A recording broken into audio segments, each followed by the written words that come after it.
Hello guys, welcome to my channel HVR Tutorials. In my earlier video, we have already discussed about what is meant by Apache POI and how we can download and set up this Apache POI within our Java projects. And we also seen how to create and write some data into Excel file using Apache POI, right? So if you haven't watched my previous videos yet, please click on this link to watch my previous videos. So in this video, we'll mainly focus on how we can read the data from Excel file using Apache POI. Okay. So we have already learned about how to write the data, and now we will see how to read the data from the Excel file. So let's get started. So here I have one class file, that is read data from Excel. So this class file I'm going to use for practice today. So I also have one Excel file here. Okay. So test.xlsx. So let me open this. It is a new version of Excel. The extension is XLSX. So here you can see I have 2 rows and 2 columns, right? That means I have some data basically. I have 2 sheets, and in the first sheet I have some data. And this is a string type of data. I don't have a numeric or any different type of data. It's a string type of data. Okay. So first what we will do, we will take it step by step. Okay. We will see how we can actually read the data. Then we will go to the advanced one. Okay. Like we will read the data in the different formats like Boolean data and numeric data and from multiple columns and multiple rows. Okay. So first we'll see how to read the data from a single cell. Okay. So now first I need to create one file instance because the file is actually present in my machine. But I need to create that instance in the Java, right? So file.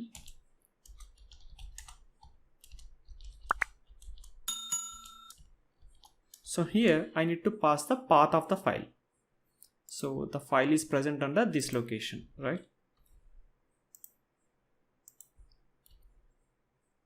And the file name is test.xlsx.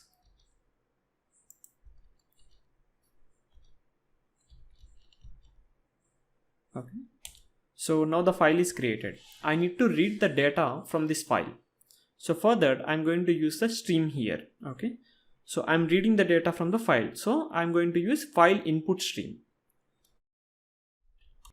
So what this file input stream will do is it will read the data from this entire file in the form of bytes. Okay. So then we will convert that bytes data, the raw data, into the Excel workbook format. Okay. So new file input stream. So we are reading the data from this file. So I need to pass the file here. Okay. Here it will throw you one exception. Okay. So for the safer side, I'm taking the super class of exception so that it will cover all type of exceptions. So now we have the raw data in this input stream. So now I need to convert that raw data into workbook format. So as I mentioned earlier, here I'm using the newer version of Excel file. That means XLSX is the extension. So for this, which component we need to use? We need to use XSSF components, right? So XSSF workbook. I'll say workbook equal new XSSF workbook. So this XSSF workbook I'm creating with this raw data, this input stream raw data. Okay. So I'm going to pick this one and I will pass file input stream here. So now the workbook is created. So first, while reading, we got the workbook, entire workbook. Okay. From the workbook, we need to get the sheet, then row, then cell, right? So that is the structure, right? So now we got the workbook. Now we will get the sheet. XSSF sheet. Sheet equal. So the sheets are present under workbook. So we are not going to create a new sheet here. Okay. So I will use workbook instance here dot get sheet. So for getting the sheet, basically we have 2 types of methods. One is get sheet and the other one is get sheet at.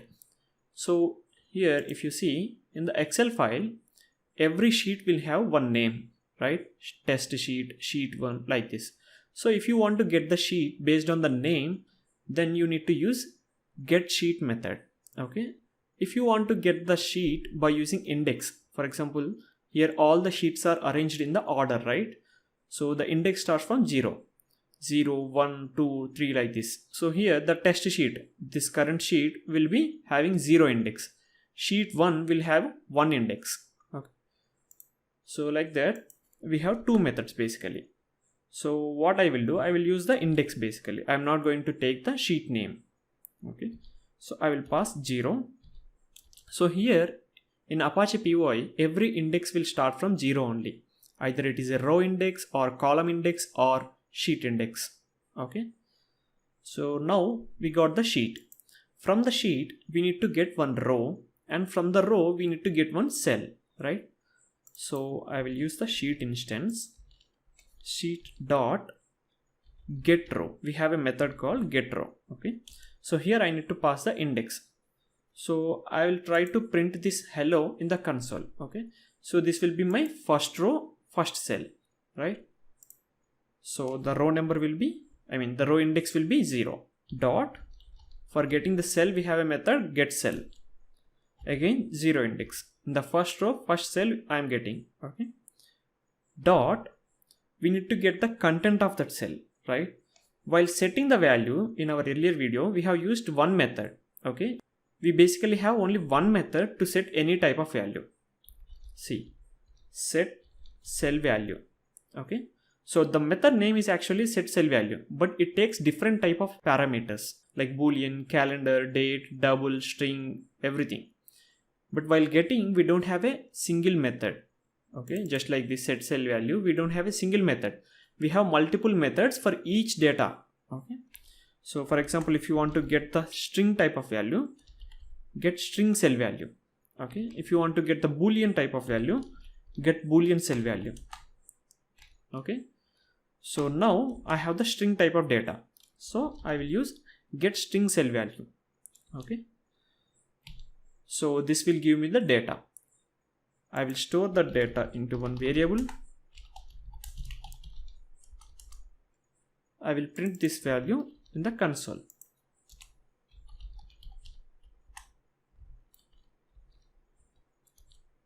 Okay.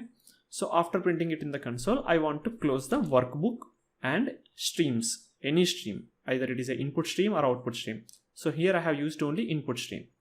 So first let me close the workbook. So if you don't close the workbook, basically here you can see it will show you, okay, workbook is never closed. So we should not leak the memory here. Okay. So workbook.close, then fis.close. So now the program is completed. So here we are not doing anything much. We are simply creating one file. Then from the file, we are reading the data. So we are using one input stream, file input stream, and that file input stream is having the raw data of this file. So we are creating one workbook with that raw data. From the workbook, we are getting one sheet, and from the sheet, we are getting one row, and from the row, we are getting one cell. From the cell, we are getting the cell value, and we are printing in the console. Okay. So let me execute this. So in the right side, you can see in the console, hello is printed, right? So this is how we basically read the data from Excel file. Okay. We need to create one workbook instance, then sheet instance, and play with the rows and cells. Okay. So now we know how to read the data, right? So let me open this Excel.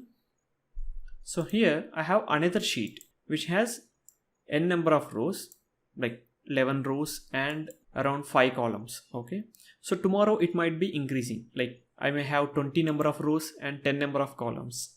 Okay. So here the point is the row number and column number may not be fixed in real time, right? When you are working in the Selenium, if you want to read the data from Excel, the test data may not be fixed, right? So tomorrow you may add one column, tomorrow you may add one row for extra text case.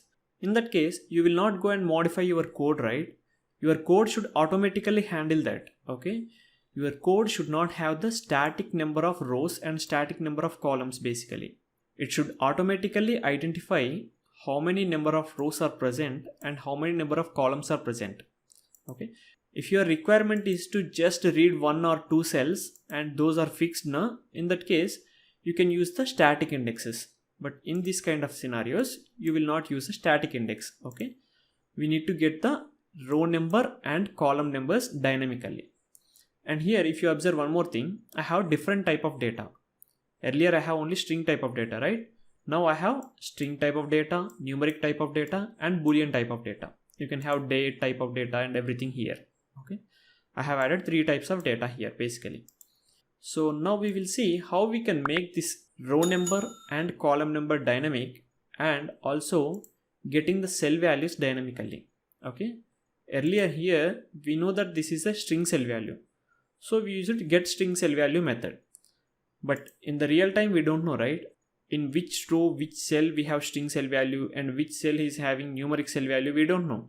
So that also should be a dynamic one. Okay, so let's see that. So till sheet it will be same only.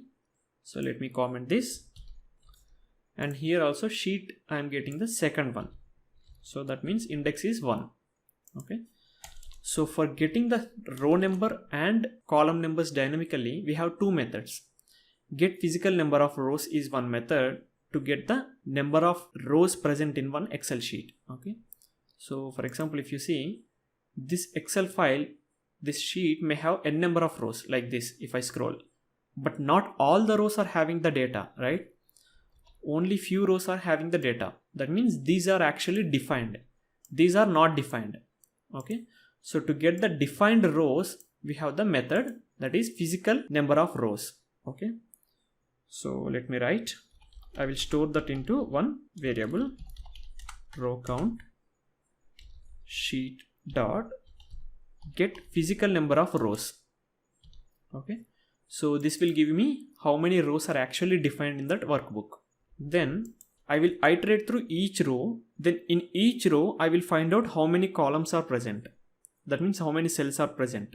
Okay, so for iterating I will use the for loop. I'll just change here. Okay, so inside this XSSF row, I'm creating one instance for row.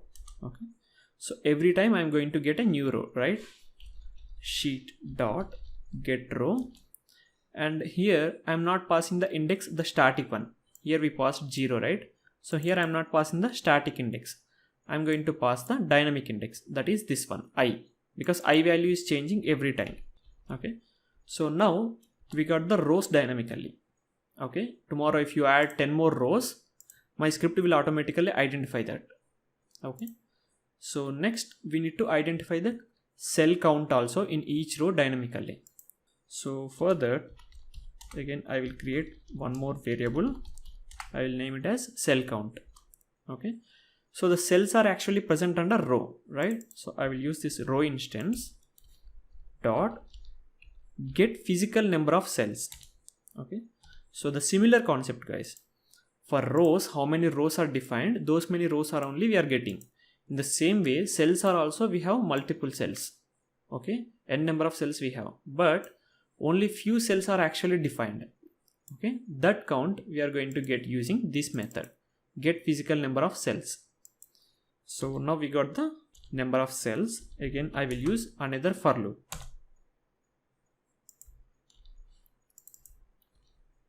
This time I will give here cell count.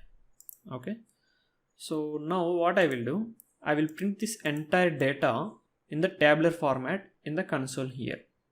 Okay, so let me just scroll this console here. Okay, so now we made the row count and cell count dynamic, and the next part is we need to make this identification, I mean what type of data is actually present inside cell, that also dynamically should be identified, right? So inside this we have the cell, XSSF cell. Okay, equal, first let me get the cell is present under row. Okay, anyway we have the row here, so I will use the row dot get cell. here I need to pass this j value, okay, because this is the loop that we are actually iterating for cell count. So I will give j, okay. Till here we got the cell. Now we need to identify what kind of cell it is, okay. So here I will create another method for that, okay. Public string get cell value. Just like set cell value, I am creating one method get cell value, okay. So to this method I will pass the XSSF cell, okay. So inside this, what I will do, I will create one switch case to identify the cell type. Cell dot get cell type. We have a method, okay. So this will tell you what kind of data is present inside that cell. Either it is a numeric or string or data, or date or boolean or date time, okay. So get cell type. So if you don't know what exactly this cell type will return, press F3 and press F3 in this one, cell type, okay. So these are the values present inside that enum: numeric, string, formula, blank, boolean, error. So we have different type of cells, okay. So for now we have string, numeric and boolean. So I will add those cases here. First one is numeric, okay. So if the cell type is numeric, what I need to do, I need to get the numeric cell value, then convert into string and pass. So I will write return string dot value of, okay, R is missing here. So inside this I need to get the value, right? Cell dot get numeric cell value, because this is a numeric cell, right? So anyway we are returning the value here, so no need of break statement, okay. So I will add two more cases like this and I will change this case, okay. So this will be boolean. So in case it is a boolean, we need to use get boolean cell value method, okay. Next string. So if it is a string, no need to convert, you can directly return the string value here, okay. Cell dot get string cell value, and default also I will give the string only,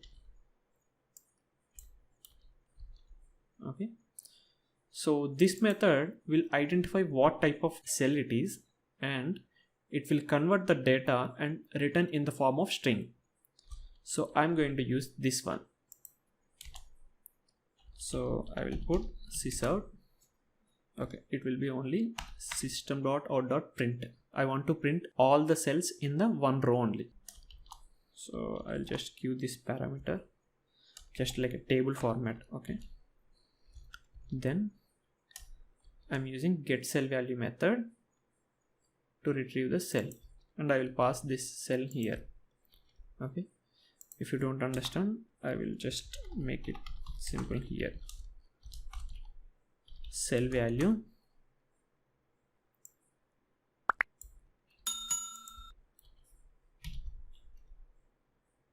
so anyway we are calling this method from the static method, so I will make this as a static, okay. So now here we will get the cell value, okay. So this cell value we will pass it here, and after completion of one row, all the cells, I will go to next line. So what it will do, it will find out how many rows are actually present, and it will iterate through each row, okay. And in each row it will find out how many cells are present, and it will iterate through each cell. For each cell we are getting the cell, and we are passing that cell to this method. This method will identify what kind of cell it is, and it will retrieve the value based on the type and convert into string format, and it will return here, okay. Then we are printing that value here. It's very simple, guys. Okay, so let me execute.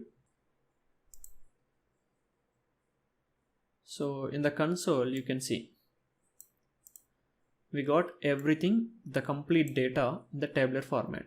Okay, this is how we basically read.